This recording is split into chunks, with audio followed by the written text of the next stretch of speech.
야마다 나오코 감독의 영화 너의 색은 슬프면서도 경외하게 되는 작품입니다. 언제나 그녀의 특기로 드러나왔던 관계의 세밀한 적층을 목격하지 못한 채 끝내 존경하는 감독의 작품을 아쉽다고 이야기할 날이 올 줄은 몰랐다는 슬픔과, 그럼에도 불구하고 야마다 나오코는 각본이 제대로 힘을 발휘하지 못하는 상황에서도 연출만으로 주제를 표현하고 납득시키는 뛰어난 연출력을 지닌 연출가란 경외심이 너의 색에서는 교차합니다. 너의 색은 분명 아쉽습니다. 그러나 지나간 시절의 작품들을 하나로 합쳐내고 끝내 미래를 바라보고 만단 점에서 여전히 야마다 나오코 감독의 앞날을 기대하도록 만듭니다.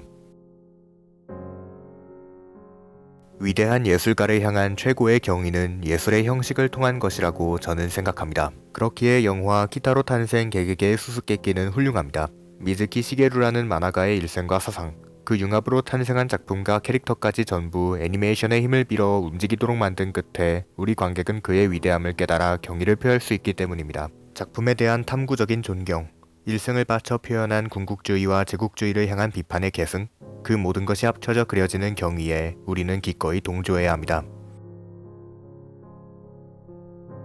안녕이란 말에는 다양한 감정이 담겨 있습니다. 그것은 반가움일 수도 있고 슬픔일 수도 있으며 즐거움일 수도 있습니다. 영화 로봇 드림은 이를 화면 속에 전부 받아들여 화면 밖에 우리에게 전합니다. 만남의 반가움과 헤어짐의 슬픔, 그것은 필연적으로 반복됩니다. 그 순간 우린 깨닫습니다. 반복 속의 다양함을, 그 안의 즐거움을, 끝내 다가오는 삶의 풍요로움을. 로봇 드림이란 영화 속에 그려져 담긴 것은 그뿐입니다. 그것은 즐겁고 아름다운 한순간. TV 애니메이션 장송의 프리일에는 주제에 집중해야 하는 작품처럼 보입니다. 시간의 상대성 속에서 우리는 어떤 삶을 살아가고 있고 살아가야 하는가라는 진지한 이야기를 6개월 동안 풀어나가고 있기 때문입니다. 그럼에도 저는 이 애니메이션의 진정한 아름다움은 진지한 주제를 담은 서사가 아닌 그것을 구성하는 애니메이션의 오리지널리티, 작화에 있다고 생각합니다. 주제의식을 영상예술로서 화면에 옮기는 것으로 그치지 않고 애니메이션으로서 정적인 만화의 순간들을 생생하게 살아 움직이도록 그려내는 실력적인 모습은 원작 기반 애니메이션의 모범과도 같습니다. 이 작품이 선사하는 감동은 시간의 상대성이 자아내는 각본적인 감동보다도 원작의 장면들을 생생하게 재창조하는 애니메이션 예술의 정신적인 감동입니다. 장르를 극한까지 탐구하여 성취를 이루는 작품을 저는 좋아합니다. TV 애니메이션 마법소녀를 동경에서는 그렇게 탄생한 걸작임이 틀림없습니다. 장르의 탐구에 있어 가장 중요한 것은 사랑입니다. 사랑하지 않는다면 진정 탐구할 수 없습니다.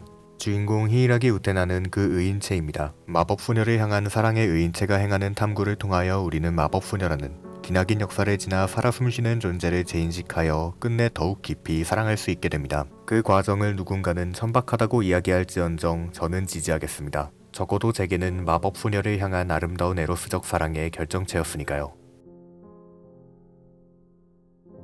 저는 프리큐어 시리즈를 이 작품으로 입문하게 되었습니다. 그렇기에 시리즈의 역사나 세세한 설정은 아직 잘 모르지만 이것 하나만큼은 분명하게 알 수 있었습니다. TV 애니메이션 펼쳐지는 스카이 프리큐어는 걸작입니다. 히어로란 이름은 거대한 악에 맞서 세상을 지키는 엄청난 존재처럼 느껴지기도 하지만 사실 생각해보면 우리의 평범한 일상을 지켜주는 소박한 존재이기도 하다는 것을, 덕분에 일상은 이어져 소중한 마음과 추억들이 탄생하고 지속되어 삶의 자양분으로 작용한다는 것을 이 애니메이션은 가르쳐주고 있습니다.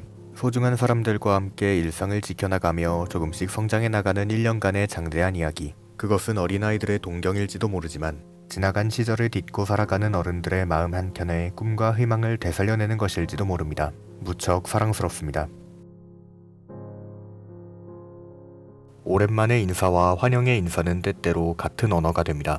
안녕. 영화와 극장판 프리큐어 올스타즈 F에는 안녕의 인사가 담겨 있습니다. 선배들을 향한 오랜만의 안녕, 후배들을 향한 환영의 안녕. 그렇기에 누구나 이 작품을 즐길 수 있습니다.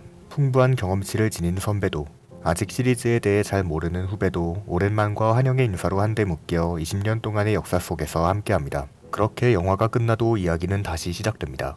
역사는 이어집니다. 끝이지만 끝이 아니라는 감동, 그것이야말로 누구나 꿈꾸는 희망인지도 모릅니다. 프리큐어는 그 상징으로서 오늘도 우리들의 꿈과 희망을 아름답게 지킵니다. 솔직하게 말씀드리겠습니다. 저는 영화 룩백으로부터 만화 룩백의 서사적 감동을 발견하지 못했습니다. 원작의 서사 속에 녹아있는 만화가 후지모토 다츠키의 삶은 오로지 그만의 것이므로 그가 제작하지 않은 영화에까지 담길 순 없기 때문입니다. 그러나 저는 영화 속에 담긴 작화를 바라보며 애니메이션을 그려나가는 제작진들의 과정과 삶이 배제된 서사가 동치되는 순간을 목격했고, 끝내 영화로 만들어지면서 느낄 수 없게 된 만화 룩백의 서사적 감동이 만화와 애니메이션, 두 플랫폼을 뛰어넘은 그림이란 예술 그 자체로서의 감동으로 녹아드는 순간을 발견하며 깨달을 수 있었습니다. 결국 영화 룩백은 애니메이션으로서, 하나의 예술로서 훌륭하게 우뚝 섰습니다.